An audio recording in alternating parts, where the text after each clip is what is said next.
እህት ወንድሞቼ በመላው ዓለም ተሰዳችሁ የምትኖሩት እንደምናችሁ። የዛሬ ሀሳቤ ከስደት ምን አተረፋችሁ?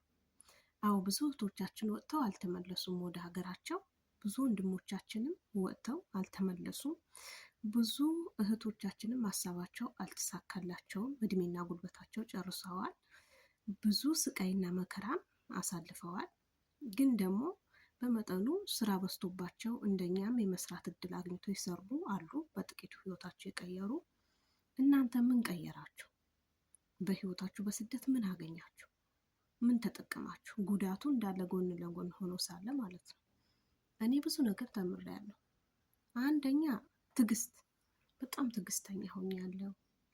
እውነት መናገር ፈልጌው ስሜቴን በውስጤ ነው የሚይዘው። መጮህ ፈልጌ አልጮህም። በቃ ያለኝ አቅም ማልቀስ ነው። ሽንት ቤት ገብቼ ነው ማለቅሰው።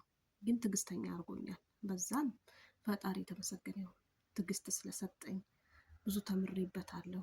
ስትታገሱ ደግሞ ብዙ ነገር ነው የምታገኙት። መቾከል ዋጋ ያስከፍላልና ማለት ነው። እኔ አንደኛ ትዕግስት አግኝቻለሁ። ሁለተኛ በጥቂቱ በቃ ክፍለ ሀገርም ቢሆን ትንሽም ቢሆን የራሴ የምለው ማረፊያ ትንሽ ቤት ሰርቻለሁ ማለት ነው።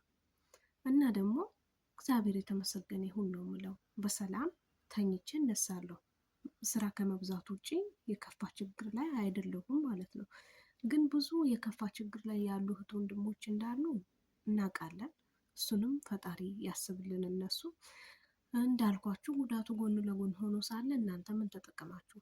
ገንዘብ ወይስ ትዕግስት? ምን ሙያ? በእርግጥ ሙያም ያስተምራል አረብ ሀገር ብዙ ሙያ። ከዛ ደግሞ ሶሻል ሚዲያ። እውነት በጣም በቃ ብዙ ነገር ነው እኔ የተማርኩት። የማናውቀው ነገር ከቲክቶክ እናገኛለን፣ ከዩቱብ ከተለያዩ ነገሮች የምንጠቀመው አረብ ሀገር ይሄ ነገር ጥቅም ነው። እና ብዙ እህቶቻችንም ደግሞ ችግር ሲደርስባቸው ፍሪደም ያላቸው እህት ወንድሞች ተባብረው ብዙ ጊዜ ከስቃያቸው ያስወጧቸዋል። ይሄ ማለት የኢንተርኔት አንደኛው ጥቅም ነው ማለት ነው። እና እኔ እንዳልኳችሁ አዎ ብዙ ተምሬያለሁ ከስደት ብዙ ተምሬያለሁ። ብዙ ድካም ቢደርስብኝም፣ ብዙ መንቋሸሽ ቢደርስብኝም፣ ብዙ ከፍ ዝቅ ብልም ግን እየኖርኩ ነው እና ሲነጋም ሲመሽም ያው በሰላም ጠብቆ ያሳደረኝ አምላክ የተመሰገነ ይሁን። በተረፈ ወዳችኋለሁ። ሰብስክራይብ አድርጉ።